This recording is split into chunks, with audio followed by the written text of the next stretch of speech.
Nós vamos estudar Juízes capítulo 3. Juízes capítulo 3. O livro de Juízes tem esse nome, mas saibam que Juízes não era alguém que ficava atrás de um tribunal de madeira julgando causas. Não, ele ia à luta, pegava em espada, pegava em armas e ia derrotar os inimigos. Então, os juízes eram de fato libertadores do povo. Nós já falamos qual é o ciclo do povo, né? Se você pensar no relógio, você pensa meio-dia, 12, né? Número 12, você pensa o povo desobedecendo a Deus.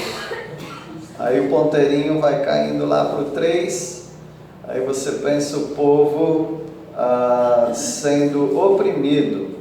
Deus envia invasores para o povo.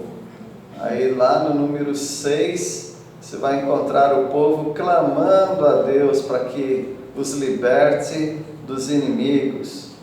E subindo para o número 9 do reloginho, você vai ver Deus libertando o povo de modo maravilhoso, extraordinário, através dos juízes. Aí no número 12, o povo desobedece a Deus. No número 3, aí vai. Esse era o ciclo. Hoje eu peguei cada nome de juízes e olhei quando a Bíblia fala que aquele juiz julgou por 8 anos e a terra descansou 40 anos. Na minha conta deu 351 anos.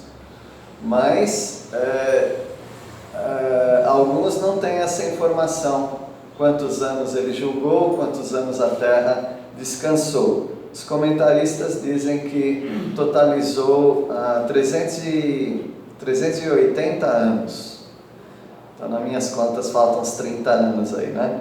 Mas então foram tempos de desobediência, opressão, clamor e libertação. Aí começa tudo de novo. Durante 380 anos o povo tem esse ciclo. E assim também tem sido a igreja do Senhor Jesus Cristo, que tem aí 2000 anos, um pouco menos, de existência. A igreja sempre é assim. Pessoas que amam ao Senhor, mas pessoas que desobedecem. Vêm as provas que o Senhor envia para a igreja e para as pessoas de modo geral, individualmente. Essas pessoas clamam ao Senhor, reconhecem seu pecado, Deus livra as pessoas de muitas angústias e algumas seguem firmes no Senhor, aprendendo a lição, e outras fazem tudo de novo. E aí Deus começa o ciclo na vida das pessoas e algumas vão aprendendo, outras não aprendem, e algumas morrem sem aprender e outras morrem vitoriosas nesse mundo. Então é muito importante a sua passagem nesse mundo, como você vive para o Senhor. E o que nós vamos estudar em Juízes capítulo 3 é o retrato de um povo que não seguiu seus antepassados. Eles deveriam ouvir o que aconteceu com os seus pais, seus avós, tataravós, desde o Egito, como Deus vem conduzindo a família deles. Mas, infelizmente, o povo desconheceu a história, não por falta de informação, mas por falta de interesse, e não quis andar nos caminhos que os antepassados andaram. E o retrato desse povo é assim: um povo despreparado para a guerra, nós vamos ver nos primeiros versículos, um povo esquecido do Senhor e esquecido pelo Senhor também, e um povo necessitado de libertadores. É um retrato muito parecido com qualquer época da igreja, qualquer época onde há os crentes, nós vemos pessoas despreparadas para a guerra. Nós não temos mais que pegar em armas, porém a gente tem uma guerra, uma batalha que é espiritual, diária, constante, e algumas pessoas estão despreparadas para isso. Por que elas estão despreparadas? Dentre outras razões, é porque elas se esqueceram daquilo que lhes ensinaram. Por exemplo, hoje nós estamos ensinando. Daqui a alguns dias, talvez pessoas esqueçam disso. Não precisa lembrar de tudo que está sendo falado, mas o princípio é este: confiar no Senhor, obedecer ao Senhor e andar de modo correto. Essa é a maneira que você tem que viver nesse mundo. Vamos ver então esse retrato de um povo que não seguiu seus antepassados, começando por essa primeira parte dos primeiros 6 versículos, um povo despreparado para a guerra. Versículo 1, nós vamos ver que, 1 e 2 também, que algumas provas precisam de preparo. Você vai passar por testes na sua vida que você precisa estar bem preparado, bem armado. O apóstolo Paulo disse que as nossas armas para lutar a milícia espiritual não são armas carnais, mas são espirituais, em Cristo Jesus. Você precisa se armar de um pensamento da palavra, você precisa se armar com a armadura de Deus, que você vai encontrar lá em Efésios 6, 10 até o versículo 17, versículo 18, dizendo que temos que orar no Espírito. Então você tem muito recurso, você só não usa o recurso porque você não está preparado para isso. Talvez, quando eu falo você, é para você que eu estou falando, para mim também. Mas quando você passa por lutas espirituais, você não pode buscar armas naquele momento. Você tem que ir para o campo de batalha já armado. Você não tem tempo de voltar e buscar a sua armadura, voltar e buscar sua espada. Você já precisa estar equipado a todo momento. Mas é muito pesado isso para o dia a dia. É verdade. Eu acredito que soldados,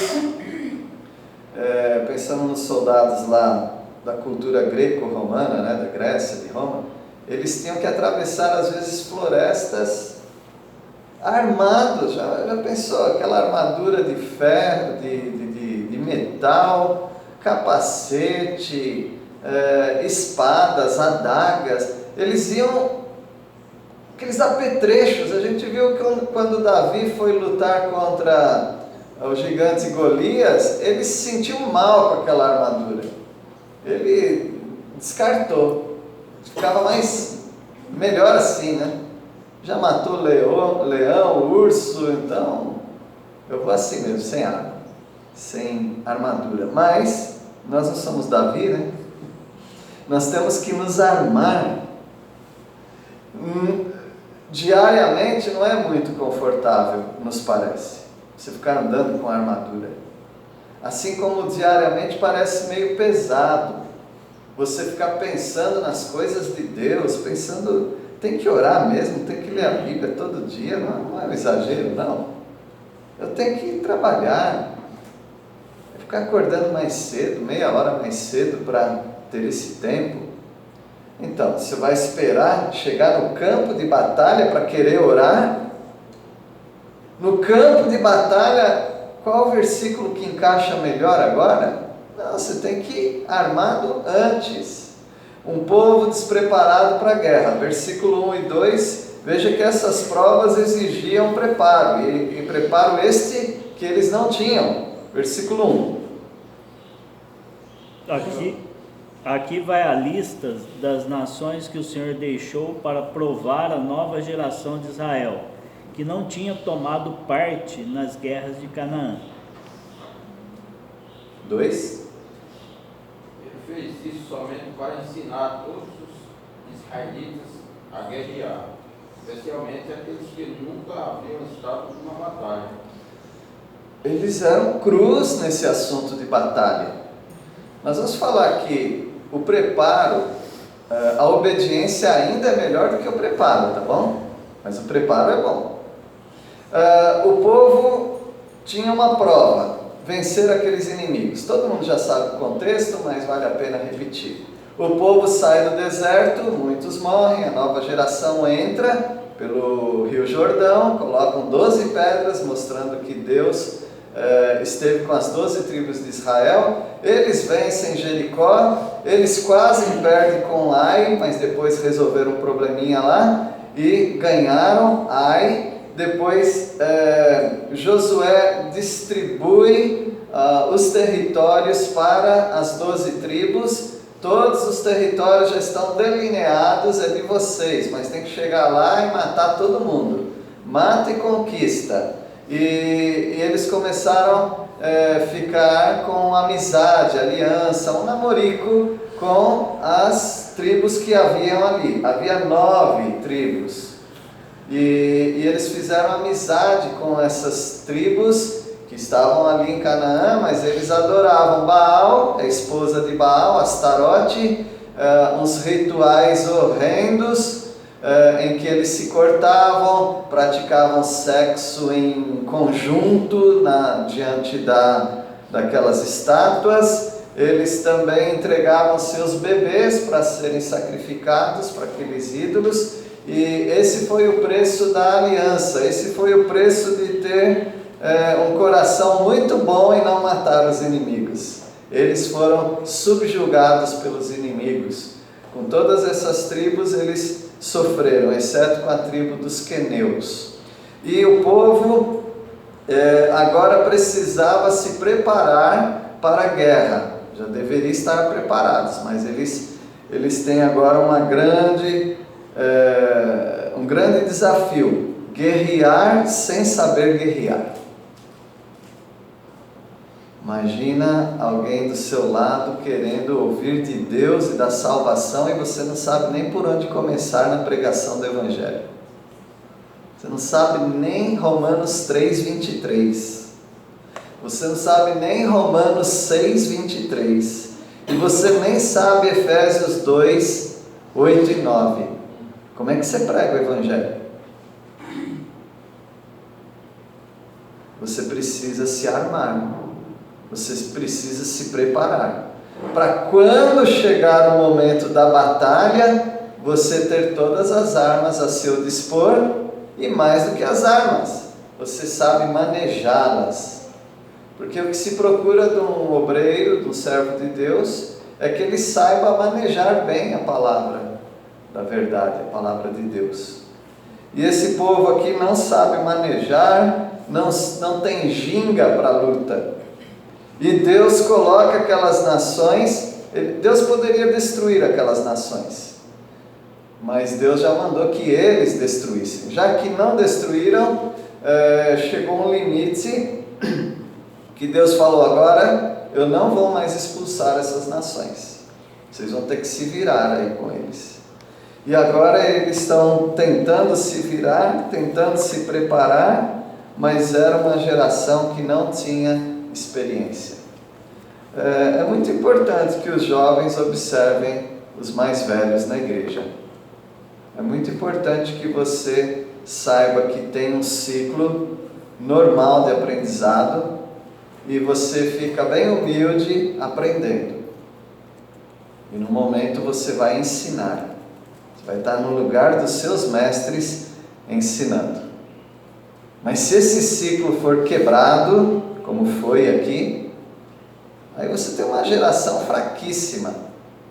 Você tem uma geração despreparada para a batalha espiritual. Os desafios são muito grandes, jovens.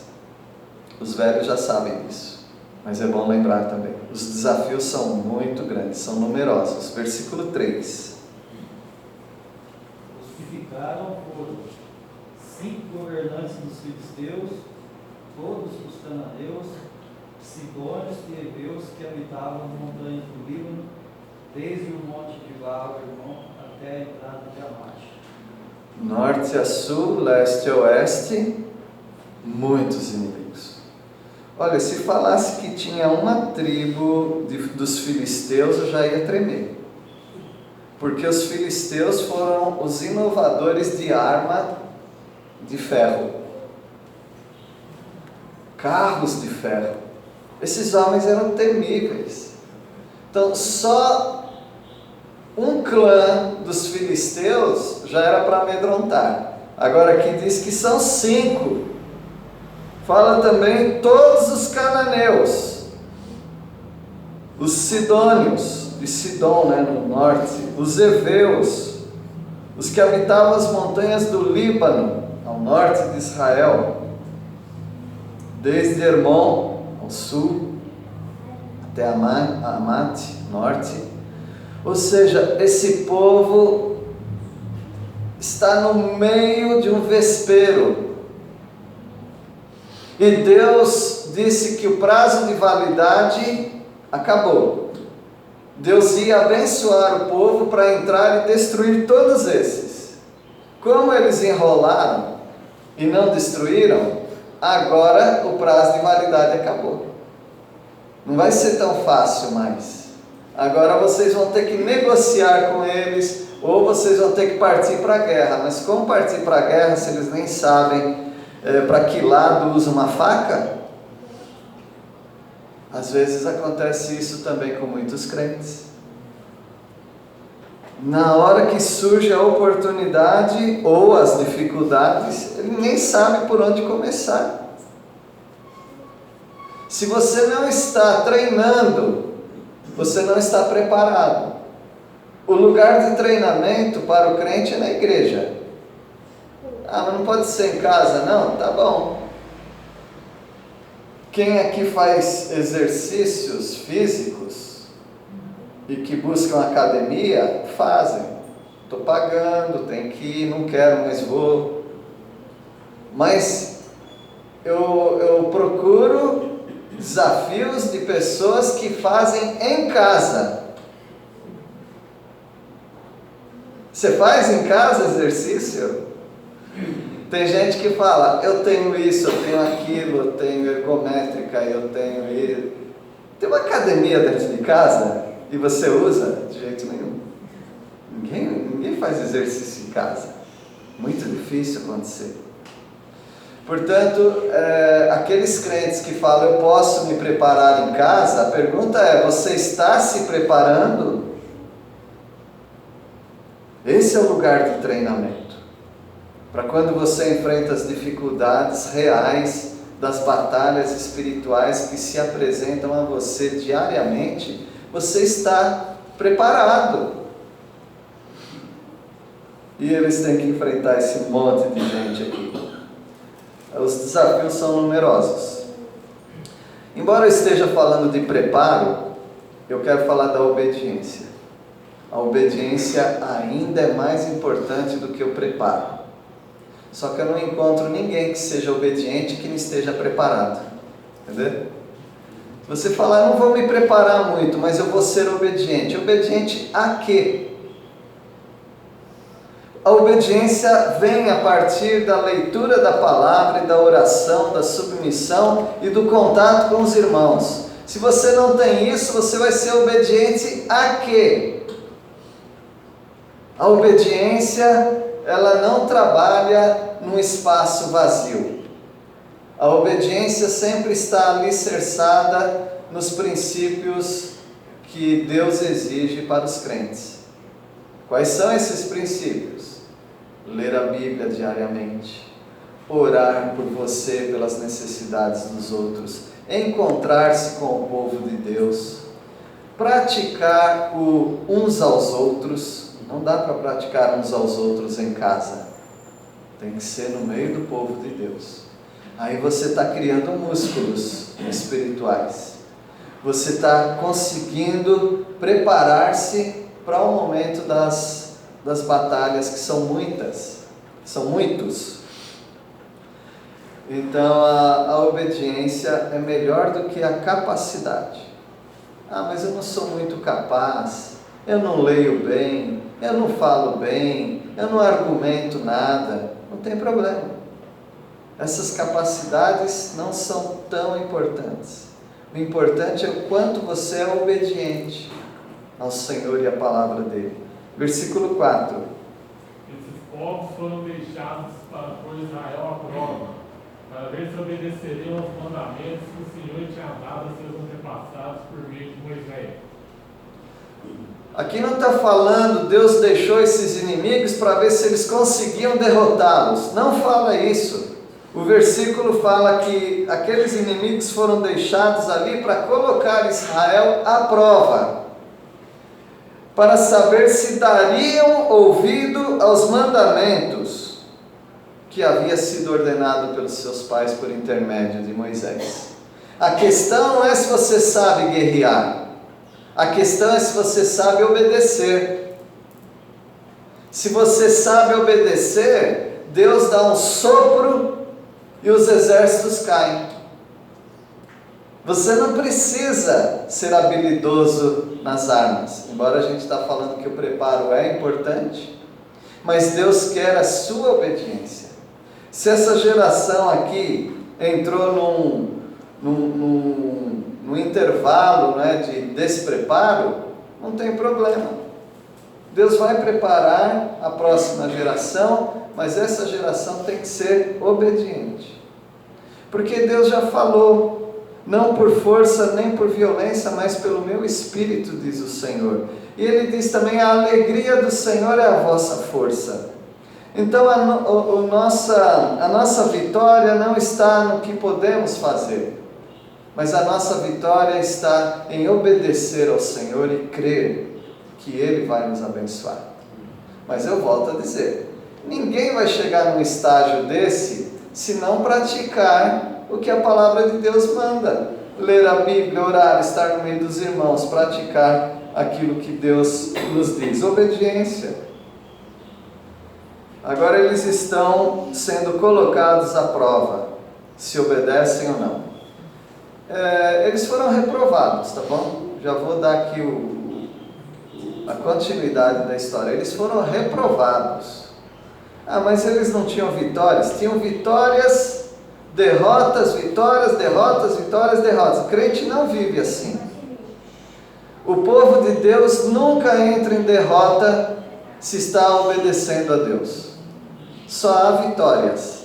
Eu não estou dizendo que você não vai ficar doente, que não vai morrer queridos seus, que você não vai ter lutas com acusações, nada disso.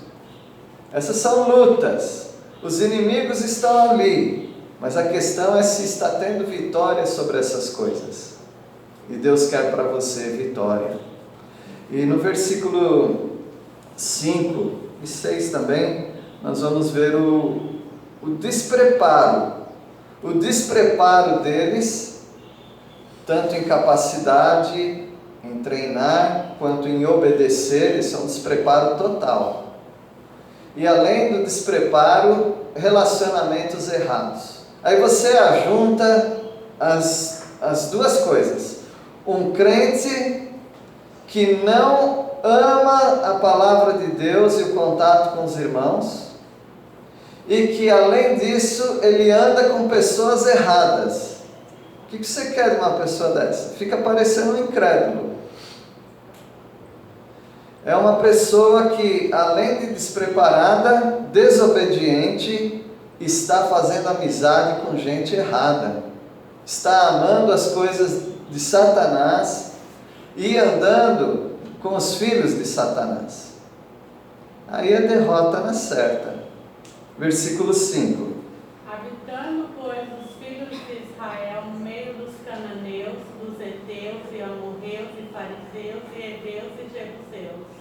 Fariseus seria, mas aqui é ferezeus, tá? Tá. Ferezeus. Você lembrou dos fariseus? Já né? fui no ritmo. E o versículo 6 também. Tomaram de suas filhas para si mulheres, e deram aos filhos deles as suas filhas, e serviram aos seus deuses. Então foi a maneira que eles resolveram para maquiar o despreparo deles. Nós estamos despreparados, nós não sabemos guerrear, e também nós não queremos obedecer a Deus. Qual a nossa escapatória? Casar com as filhas dos inimigos. Que genro vai matar, que sogro vai matar o genro? Tem uns aí que... mas normalmente, feito um casamento, é feita uma aliança. É uma boa, né? Uma boa pedida, uma boa estratégia política. Mas está errado. Os seus pensamentos não são os pensamentos de Deus. Nem os pensamentos de Deus são os seus pensamentos, diz lá em Isaías 55. Você tem que fazer o que Deus manda. Deus não mandou casar com as fariseias lá, né? Com as ferezeias, com as eteias, com as cananeias, com as amorreias, sei lá, esse monte de nome. Deus não mandou casar com elas, Deus mandou matá-las. Quem quiser fazer diferente do que Deus manda, vai sofrer as consequências. Aí, como eles se casaram com elas, e eles eram mais fortes, eram mais fracos do que elas e aqueles povos, eles tiveram que se render não apenas àquelas mulheres, como aos sogros delas, como as famílias, e pior de tudo, tiveram que se render aos deuses deles. E quem eram os deuses? Baal e Astarote. Já falamos bastante como que eram esses deuses. É um povo que foi mais fundo do que a gente imaginava que poderia ir. Vocês acreditam que tem crentes que podem descer tão fundo, e se tornar uma aberração? Você acredita que tem crentes que podem descer tão fundo, que pode ficar até pior do que os incrédulos? Pode acontecer isso. Então, meus irmãos, venha para o meio do exército de Deus. Vista a armadura de Deus. Revista-se desse novo homem, essa nova vida. E aí as suas vitórias vão ser as vitórias com Deus. Não isso aqui não é vitória. Isso aqui não é vitória de jeito nenhum. Isso aqui é uma artimanha, uma barganha com gente que você não deveria negociar. E aí você tem que ficar diante dos incrédulos fazendo o joguinho deles.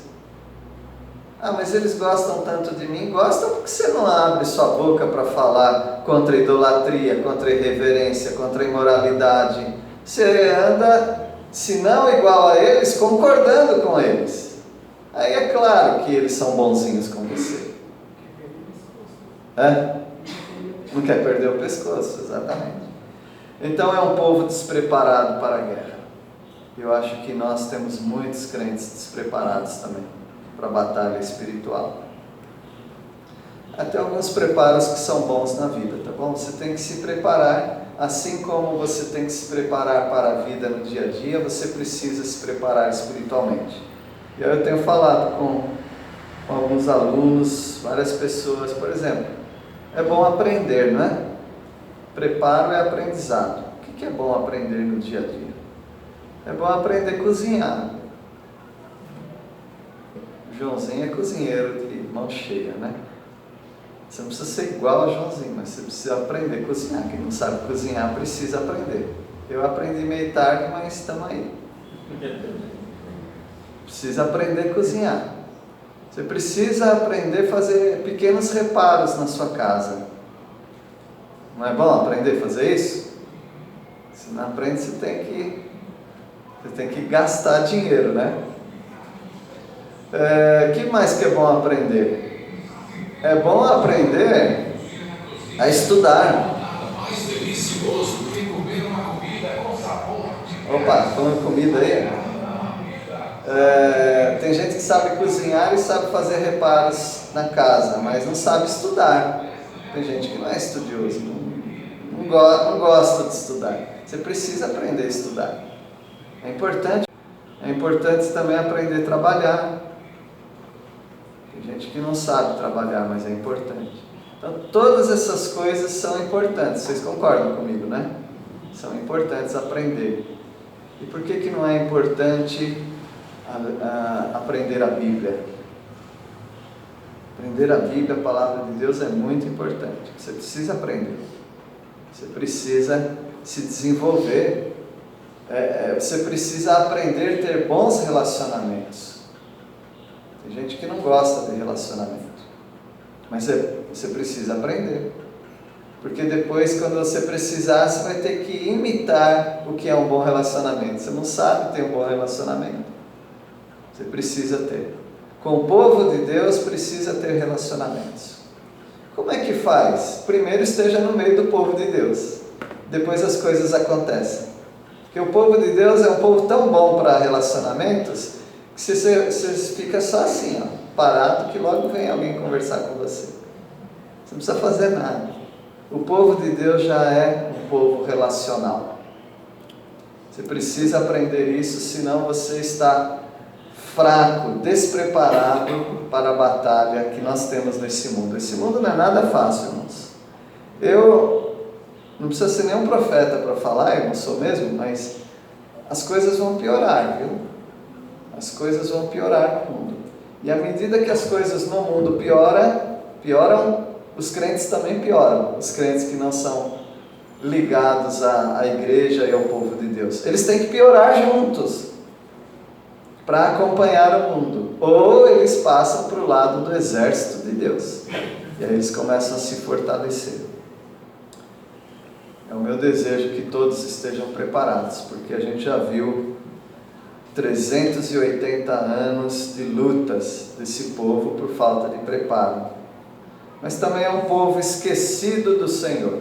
Vamos ver no versículo 7, um povo que se voltou à idolatria. 7. Os israelitas fizeram o que era mal aos olhos do Senhor, esqueceram-se do Senhor, seu Deus, e serviram as imagens de Baal e aos postes de Aserá. Então, quando fala poste ídolo, está falando de Aserá, de Astarote, mesma coisa.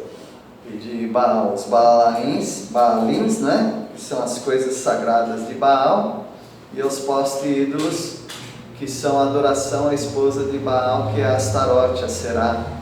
E veja, esse povo, despreparado como estava, as coisas só foram piorando. Se esqueceram do Senhor.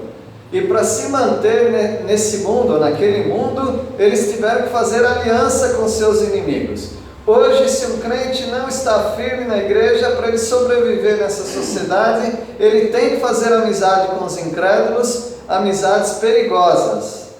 Tem que se tornar cúmplices dos pecados dos incrédulos que estão no mundo. Isso é vergonhoso para nós. Versículo 8. O povo acaba sendo entregue aos inimigos. Você pensa que vai casar e ficar tudo bem entre você e os inimigos? Não. Você pode fazer o que você quiser para agradar os incrédulos. O que agrada o incrédulo? Fala palavrão, anda de uma maneira desordenada como eles andam, faz tudo. Você fala, agora eles vão gostar de mim. Sempre eles vão jogar na sua cara, você é um crente. Imagina, você nem é um bom crente e eles ficam jogando na sua cara que você é um crente. Fica igual Pedro. Você é um galileu. Sou não. Você andava com Jesus, não ando não. Olha o seu jeito de falar. Aí você acaba sendo ridicularizado sem estar com o povo de Deus. Imagina, você pensa que você ia ganhar grande aceitação dos incrédulos. Se tiver um cheirinho de crente em você, eles já não gostam. Então não adianta você tentar fazer o jogo deles, porque eles não são gratos. Não adianta você tentar agradar a Deus agradar Satanás, porque Satanás sabe que se você tem um pouquinho de Cristo em você, ele te odeia. Versículo 8. Então a ira do Senhor se acendeu contra Israel, e ele revelou as mãos dos santos da Mesopotâmia, e os filhos de Israel serviram o santo e Santim 8 anos. Então o povo começou a se casar com as mulheres dos cananeus, achando que estão fazendo grande coisa. Nós não vamos servir a Deus, vamos servir aos cananeus e vamos estar bem aqui. Deus te acha, Deus te pega na curva. E aí o que Deus fez? Deus se esqueceu do povo. Deus acendeu a ira dele contra esse povo. E mesmo eles fazendo tudo que o diabo queria que eles fizessem, ainda veio Deus em cima deles e trouxe gente que não era dos cananeus. Já que vocês se casaram com os cananeus aí, fizeram aliança com o povo da terra, eu chamo um povo lá da outra terra, da Mesopotâmia. E Deus chama os mesopotâmios para virem até os cananeus e trazer aborrecimento para o povo de Israel traidor. Então que vantagem é essa? Eu quero fugir do povo de Deus, quero fugir da obediência a Deus para ter segurança. Aí Deus manda um outro para te trazer problema. Então não foi bom negócio que eles fizeram. Mas Deus é misericordioso, não é? Muito misericordioso. Versículo 9, versículo 10 também. Versículo 9. E os filhos de Israel clamaram ao Senhor, e o Senhor levantou aos filhos de Israel um libertador, e os libertou, Otiniel, filho de Kenaz, irmão de Caleb, mais novo do que ele. Deus é misericordioso. O povo clamou, é verdade, nós desobedecemos ao Senhor. E Deus poderia dizer, busca Baal, busca Aserá, Astarote, eles não vão te ajudar? Mas Deus não fez isso.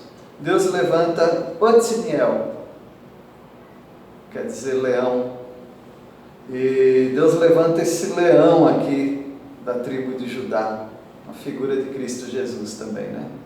O leão da tribo de Judá, que nos liberta. E ele era irmão de Caleb, né? Caleb já dispensa apresentação, né? Caleb e Josué, todo mundo sabe. Então Deus levanta Otiniel para libertar o povo, porque Deus é misericordioso. Versículo 10. O Espírito do Senhor veio sobre Otoniel, e ele se tornou juiz de Israel. Otoniel guerreou contra Cusã e Sataim, rei de Arã, e o derrotou, pois o Senhor o entregou em suas mãos. É uma coisa extraordinária. Como é que um juiz conseguia derrotar um exército? Certamente ele conseguia alguns poucos guerreiros para si, mas ele não precisava de muito. Ele derrotava. Então ele derrotou os arameus, que também são os mesopotâmios, né? Ele derrota esse povo e prevalece contra esse povo, mostrando a misericórdia de Deus. Se há algum irmão que está meio desviado da palavra do Senhor, e Deus tem sido misericordioso com você, eu aconselho você a correr para o meio do povo de Deus. Porque Deus está te dando mais e mais chances. Junte-se com o povo de Deus. Junte-se com a mentalidade do povo de Deus.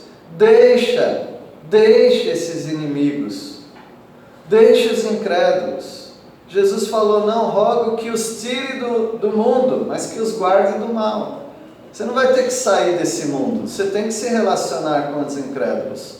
Mas tenha limites nisso. Saiba que o seu relacionamento é estritamente profissional, pode ser até um relacionamento de amigável, com certa amizade, mas nunca, jamais é um relacionamento espiritual. Eu já vi crentes, mas eles eram ingênuos, eu acho, para falar isso, né? Eu tive uma boa comunhão. Com quem? Com gente que não é crente. O que é isso? Comunhão agora baixou para que nível? Comunhão é espiritual. Comunhão não é afinidade. Comunhão, ela é feita na base da cruz. É o sangue de Cristo Jesus que está sobre mim, sobre você, e aí nós somos imediatamente unidos em comunhão. Eu nem preciso fazer muita força para ter comunhão com ninguém, porque essa comunhão já está estabelecida em Cristo Jesus. Mas com o incrédulo, irmãos, saibam, com o incrédulo você tem no máximo parentesco ou amizade. Comunhão você nunca tem com o incrédulo. Ah, mas ele é tão legal, ele me trata tão... Você não tem comunhão com o incrédulo. Você só tem comunhão com irmãos em Cristo Jesus. É verdade, eu não consigo ter, eu falo que eu não tenho comunhão com o meu esposo e nem com os meus filhos. Agora imagine com outros incrédulos lá Nem fora, são da família, né? Exatamente. Nós carregamos essa luta diária. Nós queríamos falar a mesma língua dos incrédulos. Quer dizer, que eles falassem a mesma língua que nós, né? Mas não é possível. Enquanto não houver conversão, você só tem amizade com eles. E parentesco, talvez.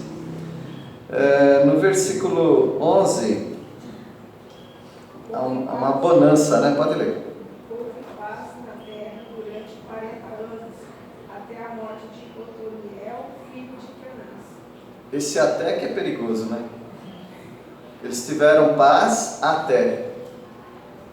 Aí Otoniel morre, aí começa aquele ciclo novamente. Então, será que nós precisamos de pessoas maduras, protetoras, para nos manter como crentes? Está na hora de você andar sozinho. Está na hora de você ter essa comunhão com o Senhor, não porque outras pessoas têm, mas porque você tem um relacionamento com Deus. Durante 16 anos da minha vida, porque eu nasci num lar evangélico, durante 16 anos da minha vida, eu fiquei à sombra da espiritualidade dos meus pais. E eu achava que eu estava seguro, porque os meus pais são crentes, logo sou crente também. Está tudo bem. Mas aos 16 anos de idade eu entendi que não era assim. Eu precisava compreender a salvação para eu ter a segurança. Então, meus irmãos, nós temos bonança sim, nós temos momentos de paz, mas logo começam a vir problemas, pessoas desobedientes perto de nós, e aí entra aquele ciclo novamente. Então você precisa estar muito bem preparado. E como que acontece o desvio? Como que as pessoas de um momento de 40 anos de paz começam a ser subjugadas novamente pelo pecado e pelos inimigos? Como é que acontece isso? Como que pessoas que vivem na igreja, aprendem na igreja, elas começam a se desviar do Senhor? Como que isso acontece? Vocês já sabem como. E a gente dá aqui o processo bem lento. Distanciar-se da palavra de Deus. Meus irmãos, aqui, como foi lido um versículo que Paulo disse, eu não me canso de dizer, então eu não me canso de dizer também. Parou de ler a Bíblia, vai dar ruim na sua vida. Leia a palavra de Deus. Ah, mas tem gente que lê a Bíblia e dá tudo errado, tem gente que lê a Bíblia e também está longe de Deus. Não, mas pense em você, não nos outros. Se você parar de ler a Bíblia, algo vai começar a dar errado na sua vida. Você está se separando da fonte. A palavra de Deus é a fonte do crente. Distanciar-se da comunhão com os irmãos. A gente começa a se distanciar dos trabalhos da igreja, da presença com os irmãos. A gente vai se distanciando também da fé. Porque há uma ligação inexplicável, humanamente inexplicável, que me liga com os meus irmãos e me fortalece. Você vem desanimado para a igreja, triste, e independente da pregação, só de estar com os irmãos você já sai bem, porque existe algo que nos liga, é o Espírito Santo de Deus, essa comunhão, essa fraternidade com os irmãos, ela já nos liga imediatamente a força para o viver. Você começa a ter força para viver. Distanciar-se das boas amizades. As boas amizades são com os crentes. quando você começa a se distanciar dos bons conselhos que eles podem te dar e começa a buscar em outras coisas que não seja o povo de Deus, aí você começa a se enfraquecer. É quando o Otiniel morre na sua vida, quando o Otiniel falece, e aqueles anos de paz começam a se tornar batalhas de novo. E quando nós não nos distanciamos do mundo, se você não se distanciar da mentalidade desse mundo de uma vez por todas, você vai se enfraquecer. Que Deus abençoe os irmãos, que vocês estejam preparados, o povo de Deus preparados, não esquecidos de Deus, para que Deus também não se esqueça de nós. Deus se esquece de nós? Tem versículo que fala que diz que Deus não se esquece nunca do seu povo. Mas tem outros versículos que Deus diz que esqueceu. Como é que a gente faz? Então, para garantir, é melhor você não se esquecer de Deus, tá bom? Você não sabe o que seria Deus te colocar em situação que parece que Ele se esqueceu de você. Então, que Deus nos abençoe. Vamos orar. Nosso Deus, obrigado pela Tua palavra que nos ensina mais uma vez a nos prepararmos para as batalhas espirituais diárias. Também que nos ensina a não negociarmos e fazermos aliança com pessoas que não são do Teu povo. Fortaleça-nos em nome do Senhor Jesus. Amém.